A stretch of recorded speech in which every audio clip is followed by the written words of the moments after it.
Manne, vroue, ouers, werknemers, werkgewers, pelle, wat is die emosie wat jy bring na die verhouding toe?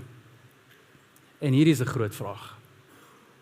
Wat beleef jou vrou by jou as jy by die huis instap na werk? En wat moet hulle deel? En wat se emosie is daar neergelê? Want wat my tref, is dat die eerste ding wat Paulus raak sien van liefde is vreugde. En gaan doen 'n studie oor vreugde, julle. Hierdie is die fondasie, die wegspringblokke van enige verhouding. Kom, ek gee jou net so iets. Jy trou nie met iemand wat jou mislik maak nie. Toe jy daar gestaan voor die kansel en gesê, half hy woorde wat Tom Cruise hulle nog in 'n fliek of iewers gesê het, nee wat, you complete me, nee wat, Renee Zellweger, daai vrou, julle onthou daai, you complete me. Dis 'n leuen, maar jy het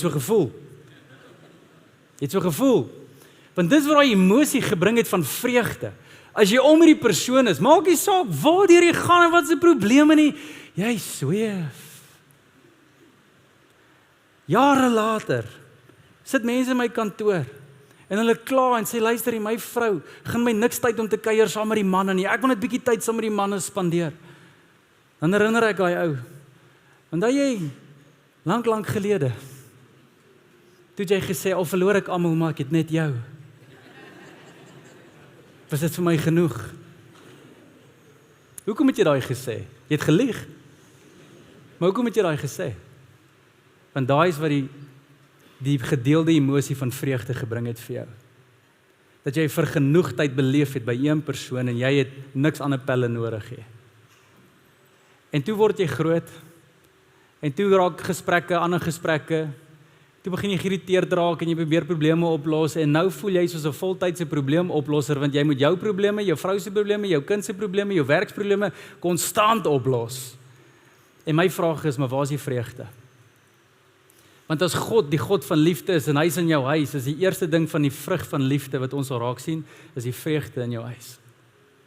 En manne, ons stel die standaard in ons huis. Ek sê dit vir ons, die Here verwag dit van ons. Nie jou vrou nie, ek en jy. En daarom eer ek die manne vandag, nadat jy by die werk kom en jy ry huis toe en jy stop eers daar aan die driveway en agter daai stuurwiel hou jy daai stuurwiel vas en jy grip hom asof jy daai ou wil vermoor by die werk. En jy sit net vir 5 minute agter die stuurwiel eers stil en praat met die Here en stoei met die goed in jou hart want jy weet jy kan nie hierdie goed gebruik om in jou huis in te stap en dit te hou as die fondasie van die gedeelde emosie in jou huis nie, want jou kinders kan nie deel in jou frustrasie nie. Jou huwelik gaan nie gebou word as hulle deel in jou mismoedigheid nie. Hulle kan deel in jou vreugde. En daarom los dit by die Here. Manne, bring die vreugde terug in die huis in. Ons is supposed to be om goed daarmee te wees. Raai is die een wat die pret in die huis bring? Die manne. Wie bring die lawwigheid in die huis? Die manne. Wie is simpel? En jou vrou kan jy dit maar noem, want ons is dit. Dis ons. En raai wat bring al daai goed? Die vreugde. Verhoudingskenners praat oor, hulle noem dit the joy gap, die vreugdegaping. En alwaar dit gaan is dat wanneer, hoe lank is daai gaping tussen jou vrede, jou vreugde by die huis? As jy instap by jou huis en daar's 'n oomblik van vreugde, of dit is julle almal sing nou Skarumba saam en is vir julle lekker. En na Skarumba, wanneer is daar weer vreugde oomblik? Daai gap praat hulle oor. Hulle sê 'n gesonde huisgesin hou die gaps kort. Dis wat ons doen. Daar gaan ander gesprekke wees, dis fyn, maar ons bring vreugde weer vinnig terug in. Daar is 'n gesprek met jou kind nodig, want jou tiener laai die neek weer op. So jy moet weer gesprek met hom hê, alhoewel dit 'n nodige gesprek is van dissipline. Kort daarna bring ons weer die vreugde weer in. Ons moet daai gaps korter kry, want op die oomblik vul ons al daai gaps met negatiewe gesprekke, harde gesprekke, moeilike gesprekke. Ek fix jou gesprekke. Ek het 'n probleem, ek is mismoedig gesprekke, ek is angstig, ons moet 'n bietjie wegkom. En alhoewel daai nodige gesprekke is, daai is skadelik as die vreugdegaping te groot is. Jou verhouding kan nie gebou word dan nie. Jou verhouding gaan nie hou nie. En as jy die hou en terug in verhouding wil sit, bring die vreugde weer terug. En dis 'n besluit. Dis 'n besluit. Hoekom kan ek sê dis 'n besluit? Maar daai vreugde is dan nie emosie. Nee, dis nie. Vreugde is 'n byproduk. Byproduk van wat? Van 'n klomp dinge, maar hoofsaaklik van jou verhouding met God. Ons dien die God van liefde. wat ten volle binne in my en jou leef. En hy gee toegang vir enige iets wat jy nodig het van hom af vir jou. En as jy vreugde nodig het, dink jy hy gaan soos 'n harregat pa daar staan en sê, nie vir jou nie, kry maar vir jou. Nee. Ons Vader sal sê, bring hy frustrasie. Die wat moeg en oorlaai is, kom na my toe en ek sal vir jou rus gee. Die vreugde wat nodig is. Hy sal die goed gee wat jy nodig het. Daar is nie 'n verskoning vir ons as Christen om nie hierdie uit te leef nie. Dames, alhoewel ons as mans die pas stel en die kultuur stel in ons huis, is dit belangrik dat julle ons helper moet wees in hierdie. Ons as mans voel so te neergedruk as ons 'n lang dag by die werk gehad het of wat ook al en ons gee ons beste, dan daag ons op by ons vrouens en ons voel net, ons kry dit ook nie reg by julle nie. Daar's min dinge wat ons breek soos dit. As julle ons wil bou, bring net 'n bietjie vreugde. Daar is niks soos 'n vrou wat haar man net oplig en net sê, luister, jou pa werk hard kinders. Ek weet julle by pa moet nou speel, maar vandag het pa sy versoening hoed aan en jy vandag wat jy moet doen is jy gaan speel buite want jou pa is besig om vir jou te sorg. Jou pa is 'n eiser, jou pa werk hard, jou pa is lief vir ons. Jou pa dit en ewe skielik, soos jy dit vir jou kind sê, groei jou man se bors agter jou. En ewe skielik is daar 'n glimlag. En omdat jy hom opbou en nie afbreek nie, is daar weer vreugde by hom. Dames, ons het julle nodig in hierdie. Pelle, ek weet daar's altyd sarkasme en lekker dinge by pelle, maar gedoen 'n studie oor sarkasme. Sarkasme op die brein breek af, dit bring nie vreugde nie. Dis baie interessant. Nou, hou jou pelle dinge tussen julle. Maar wat jy moet hê by jou vriendskappe, is bring jy joy. Wees vreugdevol om hulle. Bou hulle op. Wees entoesiasties om hulle. En wat ook al jy moet gebruik om dit te doen, doen dit. As dit 'n jaggeweer is, doen dit. Wat ook al dit is, doen dit. Maar bring weer die vreugde wat nodig is om verhouding te bou. Okay, prakties, Morney, hoe kry ons hierdie terug? Soos ek gesê het, begin by die Here, maar daai klink soos 'n tipiese Christelike antwoord, man, en dit is die antwoord. Maar hoe lê ons in na die Here toe, sodat ons daai vreugde kan kry? Dis my vraag. Ek het baie keer gehoor, man, die Here is liefdevol, so jy moet sy liefde hê, en dan stap ek meer skuldgevoel uit en sê, Jesus, ek weet nie om hierdie reg te kry nie. Dis 'n great antwoord. Ek preek hom mooi en is Bybels, maar hoe doen ons daai? En julle is baie eenvoudig. Hoe ons kom by vreugde so gou as moontlik, is weer eens hoe dit werk in die brein. Die Bybel is vol daarvoor. Die Bybel het wetenskap uitgefigure en biologie uitgefigure lankal voor die mensdom kom. En hierdie woord wat jy oor en oor lees in die Bybel is so belangrik, van dankbaarheid. Jy sien, vreugde begin met dankbaarheid. Dis so belangrik. En hierdie is wat ons doen, manne, wanneer ons agter daai stuurwiel vashou. En dames, wanneer julle op julle tonge byt en nie nou iets sê nie en eerder net wil, hoe moet ek hierdie ding hanteer, want as ek nou iets sê, gaan dit chaos wees in my huis of in my vriendskap, of as ek nou hierdie ding sê vir daai persoon. Waantoe ons lê in daai oomblikke is dankbaarheid. En hier's 'n praktiese uitdaging vir elkeen van ons. Gemaak 'n lys.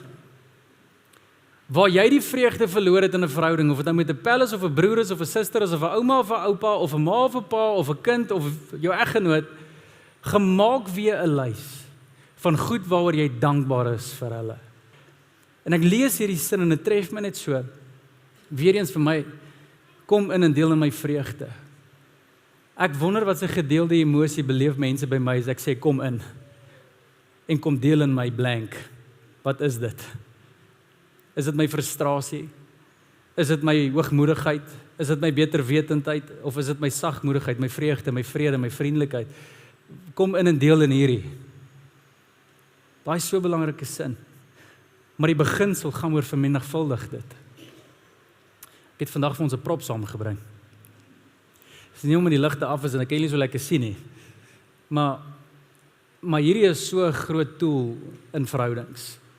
Ons gebruik hom baie keer verkeerd. Ons almal het so ene onbewustelik binne in verhoudings. Want of jy dit nou weet of nie, glo of nie, sien of nie, jy haal hierdie ding uit by alle mense. En jy check hulle uit. Ek praat nie net van 'n haarlyn nie. Jy kyk bietjie dieper.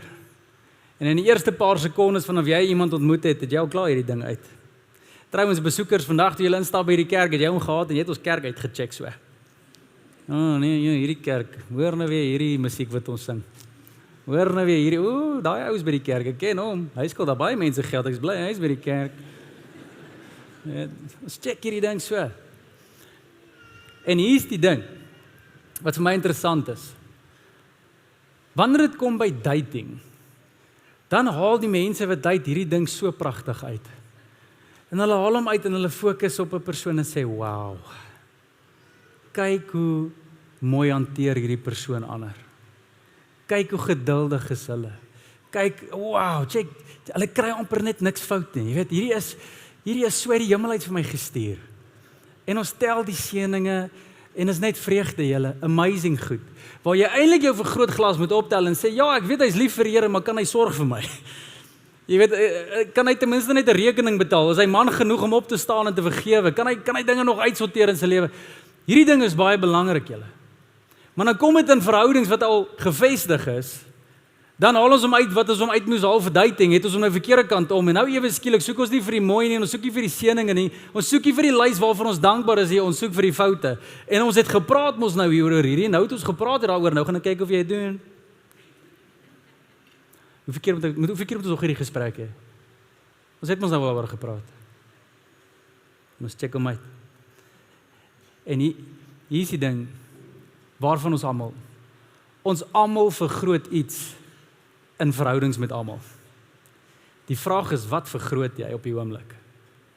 En julle vreugde is daai een ding wat eers gaan soek vir die mooi in ander, vir die God in ander, vir die dinge waarvoor ons dankbaar kan wees. En hier is die geheim. Wat jy vergroot, sal vermenigvuldig. Hoor mooi. Maak die belangrike goed weer groot in mekaar. Voor jy het optel en inzoom op hy foute en daai dinge wat jy frustreer en daai kas en daai klere en ek weet daar's 'n lang lys van daai goed, maar voor jy dit groot maak, maak die dinge wat vreugde bevorder, die gedeelde emosie weer groot. En wat jy vergroot sal vermenigvuldig. Jy sien in daai storie wat ek nou net van ons vertel het, die ou met die 5 talente, het hierdie ding uitgehaal en hy het gekyk, ek het 5. Kom ons maak dit meer. Hier's potensiaal. Ou met 2 presies dieselfde. Die ou met 1, hy het ook hierdie ding uitgehaal, op die verkeerde ding gaan kyk, in 'n vrees, en dit wat nie reg was nie, en die res het uit mekaar uitgeval. My vraag vir my elkeen van ons is, waar fokus jy deesdae aan ander?